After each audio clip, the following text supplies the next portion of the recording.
After catching my wife cheating, I pretended to move on. Until one night, I came home with a hickey on my neck. She screamed, "Who is she?" I smirked and whispered, "Now you know how it feels."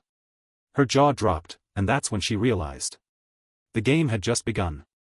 I don't even know where to start. I wish I could say this story has a happy ending, but it doesn't. Not yet. Maybe never. But I'll tell you this, it's one hell of a ride. For the last 7 years, I thought I had a good marriage. I thought I had a partner, someone who was in this with me. I thought I had a best friend. I was so wrong. Let me take you back to the night I found out my wife wasn't the person I thought she was. Looking back, the signs were everywhere. She started staying out later than usual. She always had an excuse, "Oh, I got caught up at dinner with the girls," or "Sorry, my phone died," the usual crap. But something felt off. She started dressing up more. Not just a little. A lot. Like she was going to a goddamn fashion show every time she ran errands. She stopped texting me as much. She used to send me those little "thinking of you" messages throughout the day. Those stopped. Completely. And then there was her phone. That damn phone. Always face down. Always on silent. Always tucked away like it held the nuclear codes. I was an idiot. I ignored it. I told myself I was being paranoid. I told myself she would never do that to me. I trusted her. Like a fool. And then, one night, everything changed. It was a Thursday. I remember that because I usually worked late on Thursdays. But that night, I left early. Something was nagging at me. I pulled up to our house and noticed something weird. Her car was in the driveway. That wasn't strange. But there was another car. A black BMW. Parked just down the street, like whoever owned it didn't want to be seen. I turned off my headlights before pulling in. I sat there for a second, just watching. And then I saw it. Through the bedroom window, I saw shadows moving. My stomach dropped. I stepped out of the car. My hands were shaking. I don't know if it was anger, fear, or something in between. I walked through the front door quietly. Everything felt wrong. The air was too still. The house smelled like cheap cologne. I crept down the hallway, toward our bedroom. The door was half open. And that's when I heard it. A man's voice. In my house. In my bedroom. Then her voice. Laughing. I can't explain the feeling that went through me. My blood went cold. I pushed the door open. And there she was. My wife. Naked. Sweaty. In our bed. With another man. He jumped up like a coward. Tried to grab his clothes. Stammered something like, "This isn't what it looks like." "Samantha?" She just froze. Like she didn't know what to say. And me? I just stood there. Staring. Taking it all in. Letting the moment burn itself into my brain. Then, without saying a word, I turned around and walked out. I think that was the exact second my love for her died. I didn't sleep that night. She texted me. Called me. Left voicemails crying. Saying she'd messed up. Saying she was so sorry. I ignored her. The next morning, I came home. She was sitting at the kitchen table, looking like hell. Red, puffy eyes. Same clothes from last night. The second she saw me, she broke down. "Please, just talk to me," she begged. So I did. And do you know what she said? It was a mistake. It didn't mean anything. A mistake. I just stared at her. Then she tried to blame me. Said I had been distant. Said I wasn't paying attention to her. I wanted to laugh in her face. Instead, I nodded. "I understand," I said. She blinked. Like she didn't expect that response. "I love you," she whispered. "I want to fix this." And that's when I made my decision. I was going to destroy her. I told her I forgave her. I told her we'd work through it. I slept next to her. Kissed her. Let her think we were healing. She bought it. She smiled more. She thought she had won. She thought I was just another weak man who would get over it. She had no idea what was coming. A few weeks later, I came home late. With a hickey on my neck. The second I walked in, she froze. Her eyes locked on my neck. Her face turned white. Who is she? She whispered. I smirked. Then, I leaned in, so close I could feel her breath. Now you know how it feels. She gasped. Her hand started shaking. Her lip trembled. And in that moment, I saw it. The fear. The realization. The understanding. She wasn't in control anymore. I was. And this? This was just the beginning. Her face crumbled. She looked at me like I had just stabbed her in the chest. Like she couldn't believe I would ever do something like this. Like she wasn't the one who had already burned our marriage to the ground. Her hands clenched into fists. Who is she? She repeated, louder this time. Her voice cracked. Her eyes darted between my face and my neck, where the faint red mark stood out like a brand. I tilted my head, studying her reaction. The way her lip trembled. The way she hugged herself, like she was holding her insides together. The way her eyes, wide and wild, darted around like she was searching for an escape. She was losing it. Good. She deserved to feel every second of the agony she had put me through. But I wasn't done. Not yet. I sat down on the couch, acting casual, like we were just two people having a normal conversation. You don't get to ask me that, I said calmly. She blinked. What? You lost that right when you spread your legs for another man in our bed. She flinched like I had slapped her. For a second, I thought she might hit me. I almost hoped she would. Then I could finally let go. I could let the rage take over. I could throw everything I'd been holding back right in her face. But she didn't. Instead, she crumbled onto the couch across from me, burying her face in her hands. I thought we were fixing this, she whispered. I leaned forward. You thought wrong. The next few days were chaos. She followed me around like a lost puppy. Asking me where I was going. Who I was texting. What I was doing. I could see the fear in her eyes. She was afraid. Not just that I had cheated. But that she was losing me. She started trying again. Making my favorite meals. Wearing the perfume I liked. Dropping little "I love you" messages on my phone. She had never done any of that before. It was pathetic. I didn't stop her, though. I let her spin her wheels, desperate to undo what she had done. She would come into our bedroom at night, slipping under the covers, her body close to mine. But I never touched her. Never kissed her back. I wanted her to feel that distance. I wanted her to lay there at night, staring at the ceiling, feeling alone. Just like I had. One night, I was in the shower when I heard my phone buzz. I wasn't in a hurry to check it. It was probably one of my buddies, or maybe just spam. But when I walked out and saw Samantha sitting on the edge of the bed, holding my phone, my stomach sank. She looked up at me, her hands shaking. Who is Chloe? Shit. I kept my face blank. A friend, I said smoothly. Her eyes filled with tears. A friend who texts you, I had fun last night. Can't wait to see you again. I snatched my phone from her hand. I should have locked it. She jumped to her feet, chest heaving. You really did it. You really slept with someone else. I should have lied. I should have denied it. I should have made her feel crazy for even suggesting it. But instead, I smiled. Now you know how it feels. Her breath hitched. She staggered backward, like she was physically in pain. Then she did something I didn't expect. She laughed. A broken, bitter laugh. Then she looked me dead in the eyes and said, "Well, I guess that makes us even." That's when I realized. She wasn't going to beg anymore. She wasn't going to try to fix things. She was going to fight back. The next morning, I woke up late.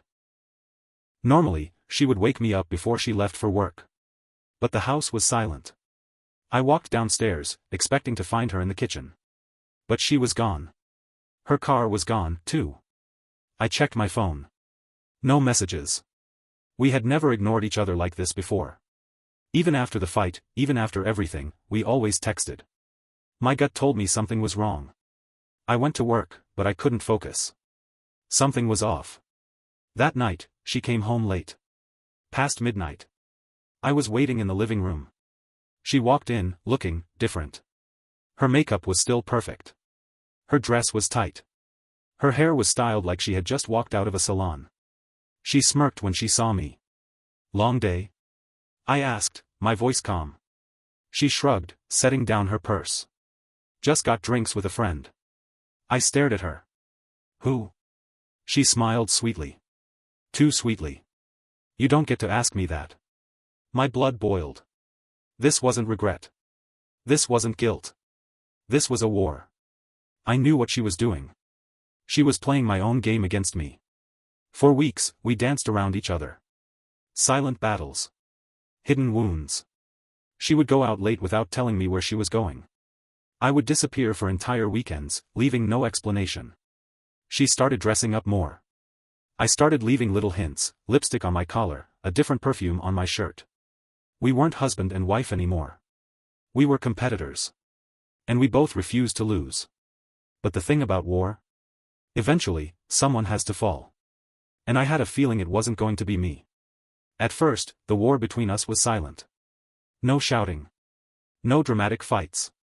Just little, calculated moves meant to drive the other person insane. She started accidentally leaving a second wine glass in the sink. I started forgetting to delete flirty messages from women on my phone. She would take long showers before bed and come out smelling like a cologne that wasn't mine. I started bringing home little gifts, a single red rose, a small jewelry box.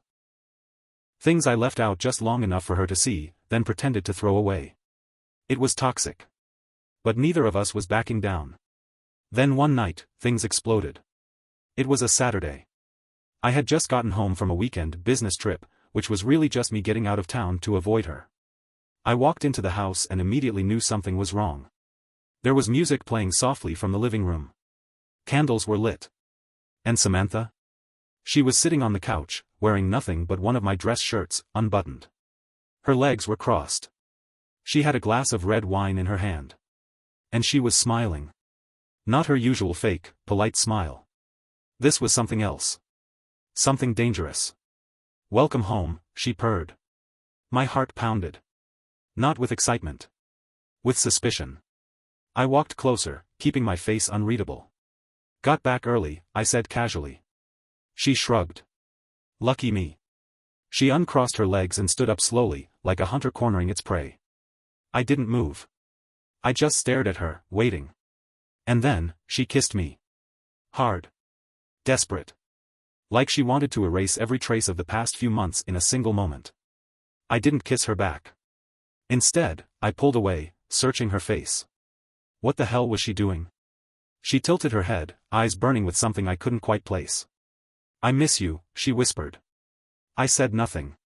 Then she did something that made my blood run cold. She trailed her fingers down my shirt. And that's when I smelled it. Cologne. Men's cologne. On her. My entire body locked up. She saw it. She saw the exact second I realized. And she smirked. That's when I knew. This wasn't about fixing our marriage. This was about winning. And she had just played her biggest move yet. I stepped back, inhaling sharply. The scent was all over her. Subtle, but there. Not mine. Not by accident. She wanted me to notice. I clenched my jaw. Who is he? She smiled. Too easy, too calm. You don't get to ask me that, she echoed my own words back at me. My own damn words. Something inside me snapped. I grabbed her wrist, not hard, not hurting her, just enough to make her stop. She sucked in a breath. Then, I leaned down, lowering my voice. You think this is a game? She blinked, but I saw it, the flicker of uncertainty. Good. I let go. You want to play? I said quietly, smoothing down my shirt. Fine. Let's play. Then I walked upstairs, leaving her standing there, watching me go. After that night, the tension tripled. She wasn't just playing along anymore. She was actively trying to beat me. She went out every weekend. She stayed out late. Sometimes she wouldn't even come home. And the worst part? She looked happy. Like she was finally free. Like she didn't care anymore. And I hated that. I wanted her to suffer. I wanted her to break the way I had. So I did something I never thought I would do. I made a call. To Chloe. I met Chloe at a small bar downtown. She wasn't just some random woman. She was someone I had been casually talking to for a few weeks. Someone I knew Samantha would hate. Because Chloe was young. Bright-eyed. Sweet. The complete opposite of Samantha. She was exactly the kind of woman who could make my wife jealous. And that's exactly what I needed. The first thing Chloe did when she saw me? She smiled and threw her arms around my neck. And for the first time in months, I didn't think about Samantha. Not when Chloe pulled me onto the dance floor. Not when she laughed at my stupid jokes.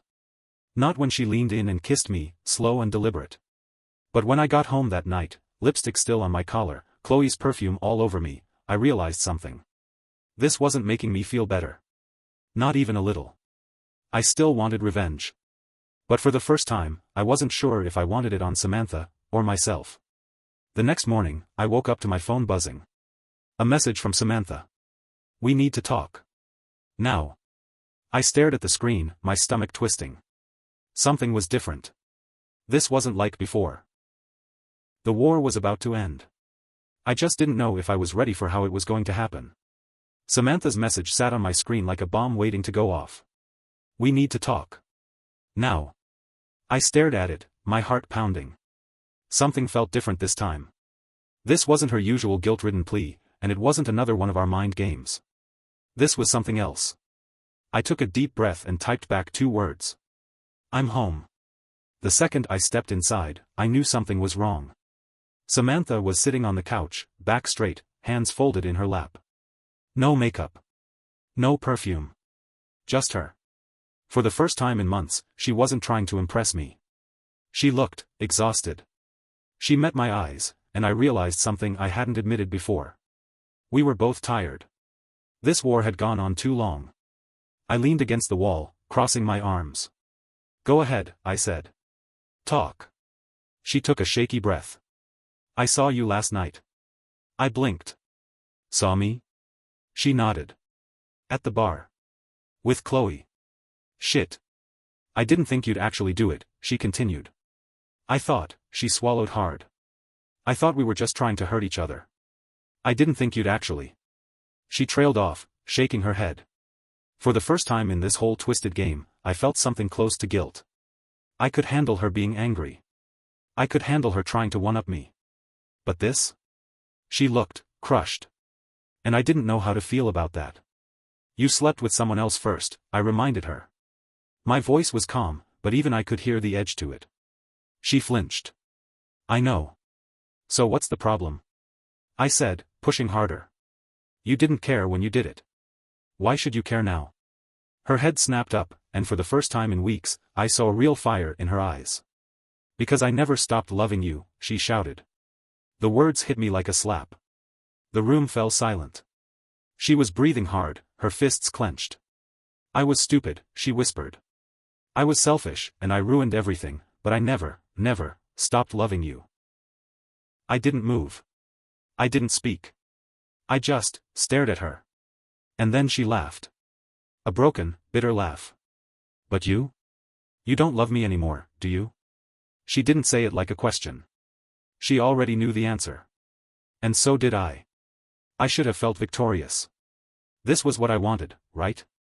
For her to feel what I felt. For her to suffer the way I suffered. But as I looked at her, standing there, waiting for me to say something, I realized something horrifying. I had spent so much time trying to get revenge that I never stopped to think about what would happen when I won. What was I supposed to do now? Pretend we could fix this? Lie and tell her I still loved her? I wasn't sure what scared me more, telling the truth, or the fact that I wasn't even sure what the truth was anymore. So I did the only thing I could. I closed my eyes. Took a deep breath. And then, finally, I let go. We can't come back from this, I said. My voice barely above a whisper. She let out a shaky breath. I know. That should have been the end of it. But then, she reached into her pocket and pulled something out. A single sheet of paper. My heart stopped. It was the divorce papers. She held them out to me, her hand trembling. I stared at them for a long time. Then, slowly, I reached out and took them. The war was over. And neither of us had won. A week later, she moved out. There was no dramatic goodbye. No tearful confessions. Just a quiet, mutual understanding that we had destroyed each other beyond repair. I thought I would feel relieved. I didn't. I sat alone in that big, empty house, looking around at all the memories we had built. The photos we hadn't taken down yet. The little inside jokes that were now just reminders of everything we lost. Max, our golden retriever, lay at my feet, his tail thumping half-heartedly against the floor. He didn't understand what had happened. I barely understood it myself. We had loved each other once. That much was true. But love wasn't enough. Not after everything. People ask me if I regret what I did. If I regret the revenge. If I regret her. And the truth? I don't know. Some nights, I tell myself it was worth it. That she got what she deserved. That I came out stronger. Other nights, I close my eyes and see the way she looked at me before she walked out that door for the last time. And I wonder. Did I destroy her? Or did I destroy myself?